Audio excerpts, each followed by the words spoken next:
ఇంగ్లీష్లో మనం బాగా కన్ఫ్యూజ్ అయ్యేటువంటి కొన్ని పదాలు ఇక్కడ నేర్చుకుందాము. అవి ఎప్పటికీ మనం కన్ఫ్యూజ్ అవుతూ ఉంటాం. సో అలా కన్ఫ్యూజ్ కాకుండా వాటిని ఇప్పుడు క్లియర్గా నేర్చుకుందాం. So quit, Q U I T, Q U I T E quite, Q U I E T quiet. So ఇవి దాదాపుగా మనం కన్ఫ్యూజ్ అవుతూ ఉంటాం, ఎందుకంటే స్పెల్లింగ్ కూడా దగ్గరికి ఉంటుంది, అదేవిధంగా ప్రొనౌన్సియేషన్ కూడా దగ్గరగా ఉంటుంది, కాబట్టి అవి కన్ఫ్యూజ్ అవుతూ ఉంటాం.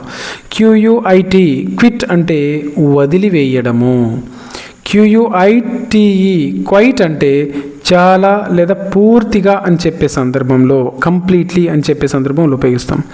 క్వైట్ అంటే నిశ్శబ్దంగా ఉండండి అని చెప్పే సందర్భంలో ఉపయోగిస్తాం. రైట్. సో ఇది వీటి యొక్క మీనింగ్. రైట్. క్విట్ అంటే వదిలివేయు, క్వైట్ అంటే చాలా లేదా పూర్తిగా, కంప్లీట్లీ. క్వైట్ కొంచెం ఇక్కడ రాగంతో పలుకుతాం, క్వయట్ కాబట్టి అంటే నిశ్శబ్దమైన. కీప్ క్వైట్ అంటాం కదా, సో అది. సో గమనించండి, ఇప్పుడు వాటి మీద ప్రాక్టీస్ బిట్స్ చేద్దాం. క్విట్ మీన్స్ అర్థం ఏంటిది, ఆల్రెడీ మనం నేర్చుకున్నాం కదా, వదిలివేయడం. బీ సైలెంట్ ఇది కాదు, వెరీ ఇది కాదు, leave are stop. Right, leave are stop ఇది ఆన్సర్ అవుతుంది. వదిలివేయడము. ఓకే, ఆస్క్ ఏ క్వశ్చన్ అనేటువంటిది కాదు. నెక్స్ట్, క్వైట్ మీన్స్, క్వైట్ అంటే ఇది అంటే పూర్తిగా లేదా చాలా అని చెప్పే సందర్భంలో. సో సైలెంట్ ఇది కాదు, లీవ్ వదిలివేయి ఇది కాదు, స్టాండ్ ఇన్ ఏ లైన్ ఇది కాదు, వెరీ లేదా కంప్లీట్లీ అంటే ఇది ఆన్సర్ అవుతుంది. రైట్, చాలా లేదా పూర్తిగా అని చెప్పే సందర్భంలో వాటిని మనము ఉపయోగిస్తాం. నెక్స్ట్, క్వయట్ మీన్స్, క్వైట్ అంటే ఇదిగోండి ఇది అంటే నిశ్శబ్దంగా అని చెప్పే సందర్భంలో ఉపయోగిస్తాం. లీవ్ కాదు, వెరీ కాదు, ఇది వచ్చేసి కోట్ ఇది కాదు. సో ఆన్సర్ వచ్చేసి ఇది అవుతుంది. సైలెంట్ అనేటువంటిది ఆన్సర్ అవుతుంది. నిశ్శబ్దం గురించి చెప్పేటప్పుడు క్వైట్, క్యూయుఐఈటి. ఈ స్పెల్లింగ్స్ గుర్తుపెట్టుకోండి, స్పెల్లింగ్స్తో పాటు ప్రొనౌన్సియేషన్ కూడా తప్పకుండా గుర్తుపెట్టుకోండి. సో ఇంకా మా ఛానల్ను సబ్స్క్రైబ్ చేసుకోకపోతే తప్పకుండా సబ్స్క్రైబ్ చేసుకోండి, ఈ వీడియోకు లైక్ చేయగలరు. నెక్స్ట్ బిట్ చూద్దాము.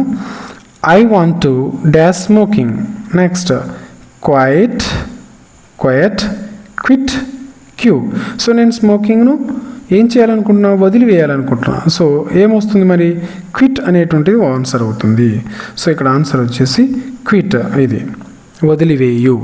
క్యూయుఐటి క్విట్ అంటే వదిలివేయు, క్యూయుఐటిఈ అంటే పూర్తిగా. ఐ గనక మధ్యలోకి వస్తే, రైట్, లాస్ట్కున్న ఐ మధ్యలోకి వస్తే అది నిశ్శబ్దం. ఓకే, అలా గుర్తుపెట్టుకోండి. లాస్ట్కున్న ఈ మధ్యలోకి వస్తే నిశ్శబ్దం అయిపోతుంది, అలా గుర్తుపెట్టుకోండి. రైట్. నెక్స్ట్ బిట్ చూద్దాం.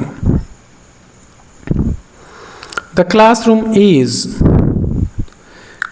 Quit, quiet, coat.